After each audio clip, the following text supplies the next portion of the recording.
नमस्कार साथियों, मैं पंचायत समिति निवाई टोंक राजस्थान से।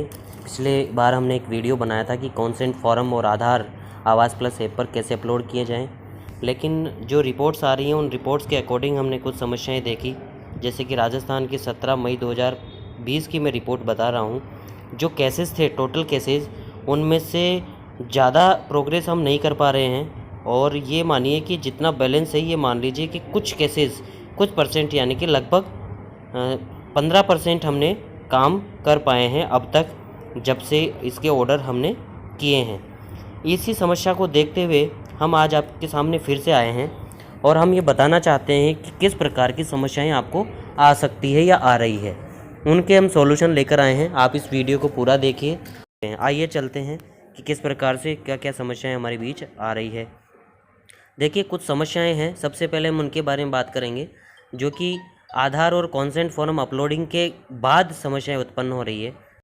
पहला आपको पता चल रहा है, बिना आधार के कॉन्सेंट फॉर्म अपलोड हो गया है। दूसरा, बिना कॉन्सेंट फॉर्म के आधार अपलोड हो गया है। और तीसरा, किसी अन्य का आधार किसी अन्य व्यक्ति या परिवार के चढ़ गया है। चौथा, आधार में और आधार संख्या में और नाम में गलत प्रविष्ट हो गया है, या मुखिया का डाटा सबमिट हो जाता है परंतु बार बार प्रविष्ट करने के बाद भी परिवार का डाटा सबमिट नहीं हो रहा है। और भी कोई अन्य कारण जिनकी समस्याएं हैं जो आप हमें अवगत करा सकते हैं कमेंट बॉक्स में लिख करके। अब आइए चलते हैं इन समस्याओं का निराकरण कैसे करें। इनके लिए हमने एक फॉर्मेट दिया है, जो भी आपको मैं डिस्क्रिप्शन में भी दे दूंगा, और मैं यहाँ पर भी आपको दिखाना चाहूँगा कि ये फॉर्म किस तरह का है। ये फॉर्मेट हमने बनाया है। आप अपनी ग्राम पंचायत की सारी सूचनाएं इस फॉर्मेट में बिल्कुल पूरी तरह से मार्क कर लीजिए, लिख लीजिए, तैयार कर लीजिए और पंचायत समिति जो भी है आपकी वहाँ दे दीजिए। इस फॉर्मेट में अगर आप कोई बदलाव करना चाहते हैं तो आप कर सकते हैं। आपकी ग्राम पंचायत या जिला परिषद, ब्लॉक स्तर या राज्य स्तर, या जहाँ से भी आपको फॉर्मेट प्राप्त होता है उसके अकॉर्डिंग इस फॉर्मेट में बदलाव किया जा सकता है। और ये सूचनाएँ आप यहाँ पर तैयार करके आपकी ग्राम पंचायत को दे दें, ताकि इन पर आगे की कार्रवाई की जा सके या इनको रिजेक्ट के लिए अप्लाई किया जा सके और रिजेक्ट हो सके। आइए अब हम बात करते हैं 5वें ऑप्शन की, जिसमें कि मुखिया का आधार चढ़ गया है लेकिन परिवार का बार बार डाटा सबमिट करने के बाद भी सबमिट नहीं होता है। इसके लिए आपके तीसरे ऑप्शन में आपको यहाँ पर जाना पड़ेगा। तीसरे ऑप्शन में आपको देख पा रहे होंगे, यहाँ पे लिखा हुआ है update Aadhaar and upload consent form for family member. यहाँ पर आपको क्लिक करना पड़ेगा। जैसे ही आप यहाँ क्लिक करते हैं आप इस ऐप पर, तो इस वेबसाइट पर, तो ग्राम पंचायत और विलेज आपको सेलेक्ट करना होता है। अभी नेट स्लो है, इसके कारण से थोड़ा सा टाइम लग रहा है, वीडियो लंबा हो सकता है, तो आप बने रहिए। पूरी जानकारी हम आपको देंगे, आपकी सभी समस्याओं का निराकरण करेंगे। देखिए, मैं यहाँ पर ग्राम पंचायत सेलेक्ट करता हूँ। ग्राम पंचायत सेलेक्ट करने के बाद मैं यहाँ पर विलेज सेलेक्ट करूँगा। आवास प्लस पर अगर कोई समस्या आपको आ रही है तो आप बराबर हमसे संपर्क बना सकते हैं। आप कमेंट बॉक्स में लिख सकते हैं। आप हमें देखिए, यहाँ पर अब मैं यहाँ पर केरोल सेलेक्ट करूँगा, क्योंकि इसमें एक ऐसा केसेस आ रहे हैं जो कि फैमिली डिटेल अपडेट नहीं हो पा रही है। आपको ये जांचना भी है कि आपने फर्स्ट ऑप्शन में से जितने भी केसेस, आपने जितने भी लाभार्थियों के आधार और कॉन्सेंट फॉर्म अपलोड किए हैं, तो आपको एक बार तीसरे ऑप्शन में फैमिली मेम्बर वाले ऑप्शन में जाकर के चेक करना चाहिए कि कितने परिवारों के फैमिली डिटेल्स अपडेट नहीं हुई है। अब देखिए, आप यहाँ पर सबसे पहला ऑप्शन, ये पहला मेंबर आ रहा है यहाँ पे नेहरू सूरजमल। इनका हमने अब आधार अपडेट किया, लेकिन ये फैमिली डिटेल अपडेट नहीं हो पाई, तो हम यहाँ से व्यूज़ एंड अपडेट डिटेल पर क्लिक करके, और इसको हम यहाँ पर क्लिक करके हम इसको अपडेट कर सकते हैं। मैंने यहाँ पर क्लिक कर दिया है और ये ओपन होगा। ओपन होने के बाद जिस प्रकार से हमने फर्स्ट ऑप्शन में से आधार एंड कॉन्सेंट फॉर्म अपलोड के वाले ऑप्शंस में से जिस प्रकार से हमने किया था, उसी प्रकार से इसको भी हम कर पाएंगे। लेकिन इसमें जो मुखिया है उसका आधार और कॉन्सेंट फॉर्म और बाकी डिटेल सब कुछ सबमिट हो चुकी होगी। केवल और केवल आपको इनके फैमिली मेम्बर की डिटेल अपलोड करनी है। देखिए, आ गया है और ये हमारे पास आने के बाद हम इसमें अब कॉन्सेंट फॉर्म और आधार की डिटेल्स अपलोड करेंगे। अब देखिए इसमें फैमिली मेम्बर का नाम आ रहा है सीता देवी। मैं यहाँ पर सीता देवी लिख देता हूँ, सीता देवी, ये सीता देवी, ये इनके आधार में जो नाम है डिट्टो नाम मैंने लिखा है, जिस आधार में वैसा ही लिखना है। उसके बाद इनका आधार नंबर यहाँ पर लिखना है, तो मैं यहाँ पे आधार नंबर इनका डाल देता हूँ। देखिए आधार नंबर डालते समय आपको बहुत सावधानी रखनी होगी, कहीं ऐसा नहीं हो जाए कि आप गलत आधार अपडेट कर दें, तो फिर आपको कुछ समस्याओं का सामना करना पड़ सकता है। ये मैंने इसके बहुत सावधानी से आधार अपडेट कर दिया है।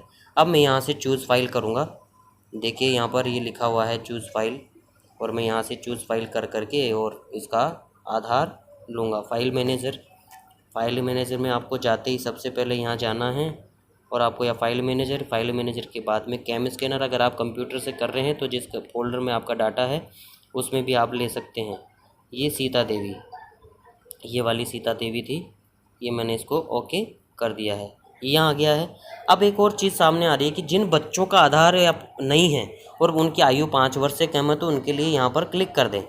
यहाँ पे लिखा हुआ है child has not been enrol for Aadhaar enrolment and subsequent updation on Awas plus will be done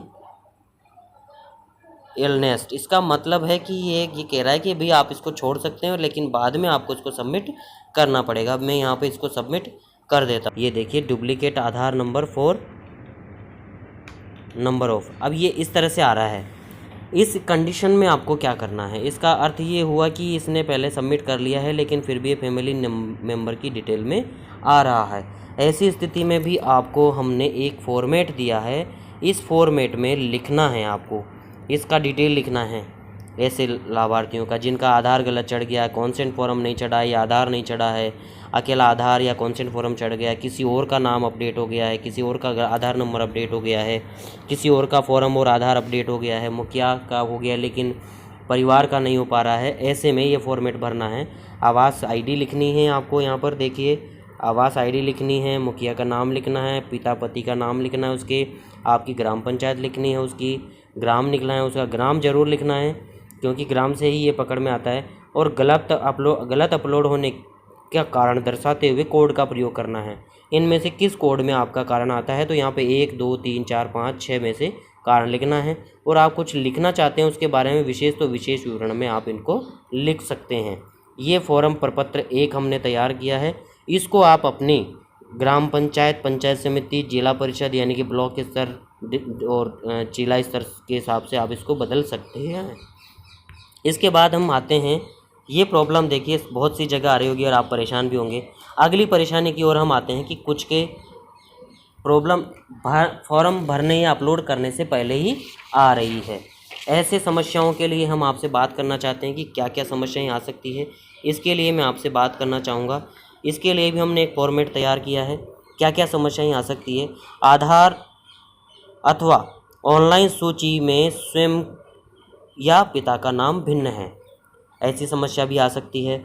मुखिया या परिवार के किसी सदस्य की मृत्यु हो सकती है। पुत्रियां ससुराल चली गई हैं। परित्यक्ता विवाह विच्छेद यानी कि किसी की पत्नी छोड़कर चली जाए या किसी का पति छोड़कर चले जाए। 5वां है कोई परिवार वर्तमान में अपात्र हो गया है, ऐसे का अपलोड करें या नहीं करें, या अन्य कोई और कारण जिसके कारण आपको अपलोड करते समय ही परेशानी आ रही है। ऐसी समस्याओं के बारे में हम आपसे बात करेंगे।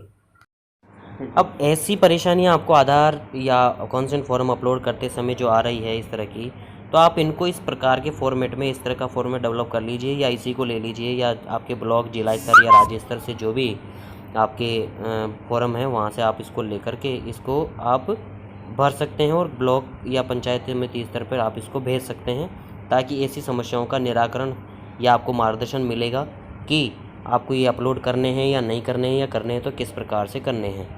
अपात्र परिवारों के बारे में बताना चाहूँगा, जितना हो सके आप अपात्र परिवार जो अभी हैं आप ग्राम सभा कर सकते हैं, तो ग्राम सभा में अनुमोदन होने के बाद ही किसी को अपात्र किया जा सकता है, ऐसा नियम है।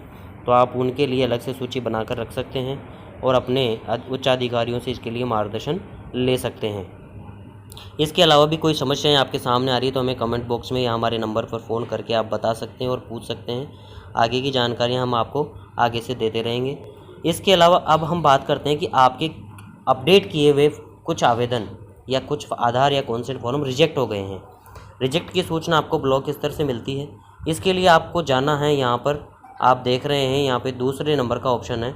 ये दूसरे नंबर का ऑप्शन आपके यहाँ पे दिखाई दे रहा है।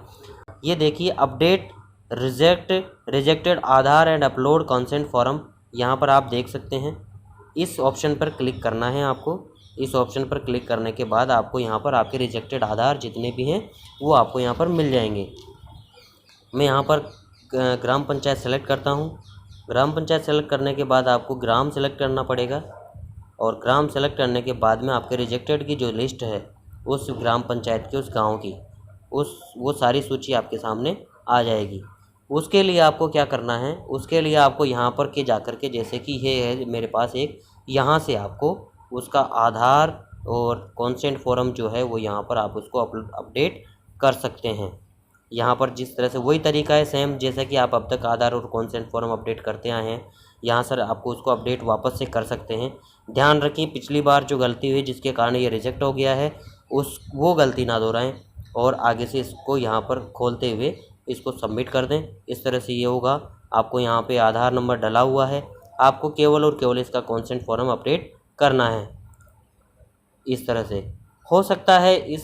और दूसरी बात, एक बहुत महत्वपूर्ण बात मैं आपको बताना चाह रहा हूँ यहाँ पर, कि जो रिजेक्टेड होंगे वो ऐसे भी हो सकते हैं कि आपने स्टार्ट में जब जियोटैग हो रही होगी तब इस प्रैक्टिकल के तौर पे कई लोग ऐसे करते हैं कि कुछ भी नाम डाल करके देखते हैं कि होता है कि नहीं होता है। ऐसी स्थितियां हैं, ऐसे लोग भी हैं उस स्थिति में भी। तो ऐसे नाम भी आपके सामने हैं, तो उनको आप हटवाने के लिए भी इस फॉर्मेट में जो हमने दिया है प्रपत्र नंबर 2, मैं दोबारा आपको दिखा देता हूँ। ये प्रपत्र नंबर 1 है जो आपको दिखाई दे रहा होगा पूरी तरह से। ये प्रपत्र नंबर 1 है और दूसरा प्रपत्र नंबर 2 ये है। ये प्रपत्र नंबर 1 जो है वो आधार अपडेट करने के बाद जो समस्याएं और उनके बारे में है। प्रपत्र नंबर 2 है वो ये है कि आधार अपडेट करने से पहले जो समस्याएं आ रही हैं उनके बारे में है। ये 2 प्रपत्र हैं, इनको आप ले सकते हैं, यहाँ से स्क्रीनशॉट लेकर के आप बना सकते हैं और मैं इसका डिस्क्रिप्शन में लिंक भी आपको दूंगा। इसी के साथ अगर फिर भी कोई समस्याएं आपके बीच आती है तो प्लीज़ हमें बताइए, हम आपकी समस्याओं का समाधान करने के लिए पूरा प्रयास करेंगे और उच्चाधिकारियों से भी हम पूरी कोशिश करेंगे कि आपकी समस्या का समाधान हो। साथ ही हम एक निवेदन भी करना चाहते हैं कि जो फॉर्मेट्स हमने यहाँ बनाए हैं, ये प्रपत्र 1 और प्रपत्र 2 तैयार किए हैं, ये मैं आपको साफ करना चाहता हूँ कि आप अपने स्तर से इनमें बदलाव कर सकते हैं। ये विभाग द्वारा निर्धारित नहीं है, केवल सूचना अपने पास एकत्रित रखने के लिए प्रपत्र हमने तैयार किए हैं ताकि उच्चाधिकारियों द्वारा आवास पर आधार और कॉन्सेंट फॉर्म अपलोड नहीं होने के कारणों से हम तुरंत अवगत करा सकें और समाधान करा सकें। जैसा कि हम समझ पा रहे हैं इसमें ऑप्शंस दिए हुए हैं, तो कुछ आधार या फॉर्म हमारे आधार कॉन्सेंट फॉर्म गलत हो गए हैं, उनको रिजेक्ट भी किया जाएगा। हमें दोबारा पुनः अवसर दिया जाएगा कि हम उनको ठीक तरह से अपलोड कर सकें। इसी के साथ आज के इस वीडियो में हम अब आपसे विदा लेते हैं और हम आशा करते हैं कि पिछले वीडियो में जो साथ आपने बनाए रखा वो अब भी बनाए रखेंगे और नई जानकारियों के साथ हम आपके पास फिर आएंगे। हमारे चैनल पे इस तरह से बने रहिए और आपकी जो भी समस्याएं हैं या जो भी आपके सुझाव हैं वो हमें इस चैनल के कमेंट बॉक्स में और हमारे मोबाइल पर व्हाट्सएप करके आप भेज सकते हैं। Thank you.